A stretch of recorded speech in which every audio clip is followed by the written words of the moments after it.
वो बोलते धमकी देकर कि ठीक है, तुम किसी वो कागज़ तुम्हारे पास है तो तुम किसी और से एग्रीमेंट बनाकर ज़बरदस्ती कि हाँ कर लो और पूरे परिवार सहित यहाँ से दूर चले जाओ।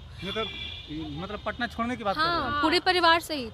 अगर नहीं करोगे किए फ़ोन नहीं, कुछ ऑफ ही आ रहा है, फ़ोन ऑफ आ रहा है, कुछ पता नहीं चल रहा था। हम लोग ने सब जगह खोजा है, पूरे फैमिली में खोजा है हम लोगों ने, और जिनका नाम दिया है हमको उनको भी मैंने कॉल किया, बट वो भी हमको बोल रहे हैं धमकी भरी आवाज़ में कि तुम हमको जानती नहीं हो।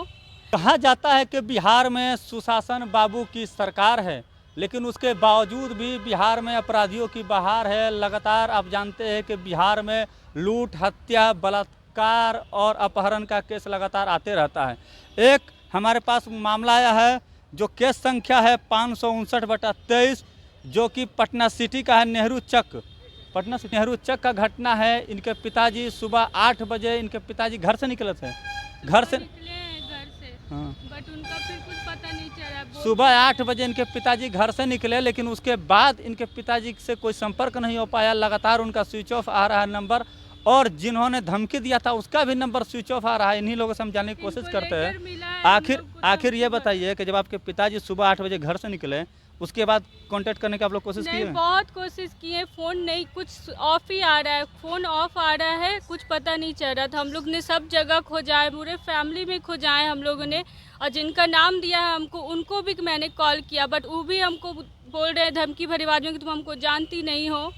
और पिताजी ब्याज पर पैसा लिए थे? हाँ, ब्याज पे पैसा लिए थे, अपने ही चचेरे भाई से लिए थे, लेकिन वो ऐसा उनके साथ क्या तो धोखा हुआ है, ऐसा लेटर में लिखा गया है। हम लोग को इस बारे में कोई ज्ञान नहीं है कि क्या क्या इस लेटर में लिखा हुआ है। लेटर पूरा 2 पेज का है। सोचिए इसमें क्या क्या कितना उनको टॉर्चर किया जाता था, उनको धमकी दिया जाता था। आपके चाचा ही थे धमकी देने? हाँ, अपने चाचा ही थे कि उनको बोलते थे कि 35 लाख, उनका दुकान उनका भी ले लिए, एकदम कुछ नहीं, एकदम उनको ज़बरदस्ती मन ग्रहण कहानी वो बनाकर उनसे ज़बरदस्ती लिया गया ज़मीन कि आप मेरे पत्नी के नाम पे रजिस्ट्री कर दो। उन्होंने कुछ पैसे लोन लिए थे, उन्होंने बोला ठीक है लोन भी चुकता कर दूंगा और पैसे भी दूंगा, बट आप रजिस्ट्री मेरी पत्नी के नाम पे कर दो।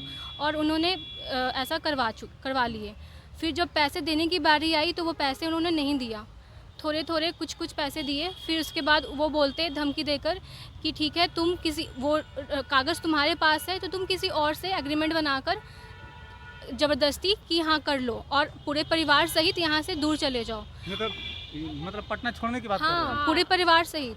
अगर नहीं करोगे तो बहुत बुरा होगा। और बोलते थे कि मेरे साथ जिस एग्रीमेंट करवा लो, मेरे साथ बहुत है। सीता साहू जैसे लोग मेरे पहुँच है, बहुत करीबी है। मतलब मेयर का धमकी दिखा रहा है कि मेरे पास मेयर का पावर है। बोलते थे कि मेरे पास पावर है, मेरा कोई कुछ नहीं बिगाड़ सकता। आप कैसे भी करके एग्रीमेंट करा के आप पैसे लेकर चले जाओ अपने परिवार सहित, वरना बाकी सब मैं देख लूँगा। मेरा बहुत पहुँच है, मेरा सीता साहू के बेटे शिशिर जी तक का पहुँच है।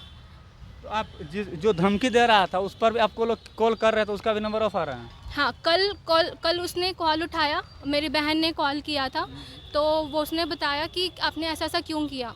तो बोलते कि अपने पापा से पूछो, मुझे कुछ नहीं पता। तो उसने बोला कि ऐसे मेरे पापा ने तो चिट्ठी लिखकर आपको दिया है। तो बोलते फिर इसने बोला काफ़ी, तो इस पर भी धमकी देने लगी, तुम जानती नहीं हो कि मैं हूँ कौन। रिक्वेस्ट की कि आप ही मेरे पापा को ढूंढ के लाइए, बट उस पर भी उन्होंने कहा कि मैं कुछ नहीं कर सकता। उनका नाम है दीपक कुमार उर्फ टिंकू। तो ये बताइए, उनकी पत्नी का नाम है खुशबू कुमारी। अच्छा ये बताइए कि जब थाना में आप लोग केस करने गए थे तो वहाँ पर केस आसानी से ले लिया गया या दौड़ाया गया? थाना में लिया गया केस, हम लोग ने वहाँ पे जो भी ये सब सारा कुछ फाइल कर दिया, बट थाने में बस यही है कि हमने थाने में लोकेशन के लिए बहुत ज़्यादा रिक्वेस्ट की, लेकिन अभी 2 दिन हो गए, लेकिन एक भी लोकेशन हमें नहीं। बस सुबह 8 बजे का लोकेशन बताया जा रहा है, उसके बाद कोई लोकेशन हमें पता नहीं। 2 दिन अब होने को आए हैं, लेकिन मेरे पापा का अभी तक कुछ नहीं पता चल रहा है। और जो जिनका नाम दिया हुआ है वो भी भागे हुए हैं, उनका भी नंबर ऑफ आ रहा है, उनके भाई भी। और उन पर कोई एक्शन नहीं लिया जा रहा है उनका। अगर कल लिया जाता तो वो पकड़े जाते, बट आज उनका भी नंबर बंद है और वो गायब है। आखिर वो जिस बंदे ने धमकी दिया था उसका भी नंबर ऑफ आ रहा है, आपके पिताजी का भी नंबर ऑफ आ रहा है, तो वो जो बंदा धमकी दे रहा था वो बंदा अभी दिखाई दे रहा है या नहीं? नहीं नहीं दिखाई दे रहा है, नहीं चल इसीलिए रहा है। हमें पूरी तरह से लगता है कि उन्होंने ही कुछ मेरे पिताजी के साथ कुछ दबाव डाला है, अपहरण किया है। अब क्या किया है नहीं किया, अब वो मतलब साजिश के तहत हाँ अपहरण कर लिया साजिश किया है। कुछ तो किया है तो हमारी बस ये है कि सारे गया। मतलब पिताजी बस घर लौटा है।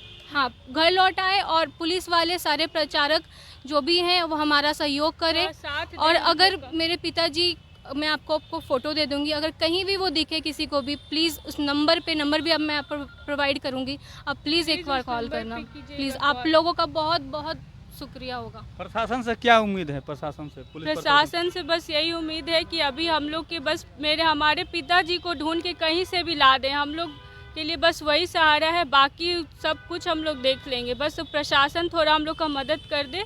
हमारे पिताजी का लोकेशन भी नहीं पता चल रहा है, ना वो TDS वगैरह कुछ अभी तक नहीं निकाला गया है। प्रशासन आखिर क्यों नहीं मतलब लोकेशन ट्रेस कर पा रहा है? क्या बताया वहाँ पे अगर? उन्होंने बताया कि ये सब चीज़ में टाइम लगती लगता है। है। हमारे पास जैसे बहुत सारे जियो कंपनी, एयरटेल जो भी कंपनी है, वो बोलते हैं कि उनको मेल किया जाता है, फिर उधर से रिस्पांस आती है, तो ये सब चीज़ में टाइम लगता है। बट मुझे नहीं लगता कि ये सब चीज़ में टाइम लगना चाहिए, क्योंकि ये सब बहुत ही क्रिटिकल सिचुएशन होती है। ऐसा नहीं है कि आप मेल करोगे कंपनी वहाँ से रिपोर्ट नहीं करेगी, that is very critical. Location तो तो easy कंपनी, चीज़ है। हाँ लोकेशन बहुत ईजी चीज़ होता है आज के डेट में, तो खासकर जहाँ डिजिटल सॉल्यूशन हो गया मतलब है हर जगह। आपको लग रहा है कि प्रशासन भी टाल मटोल कर रहा है इसमें? कह सकते हैं। बट प्रशासन ने लिया, FIR किया है, सब कुछ उन्होंने हमारा बात भी सुना है, बट उसके बावजूद भी हमारे पिताजी का अभी तक कुछ पता नहीं चला। बस यही प्रशासन से उम्मीद है कि वही थोड़ा अब हेल्प करे, जल्द से जल्द हमारे पिताजी को कहीं से भी ढूंढ के लाए। हम लोग को बस इंसाफ चाहिए अब।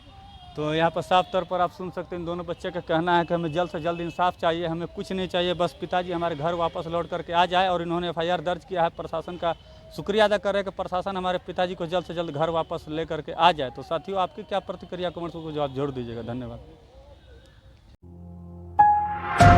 आप देख रहे हैं देश प्रेम न्यूज।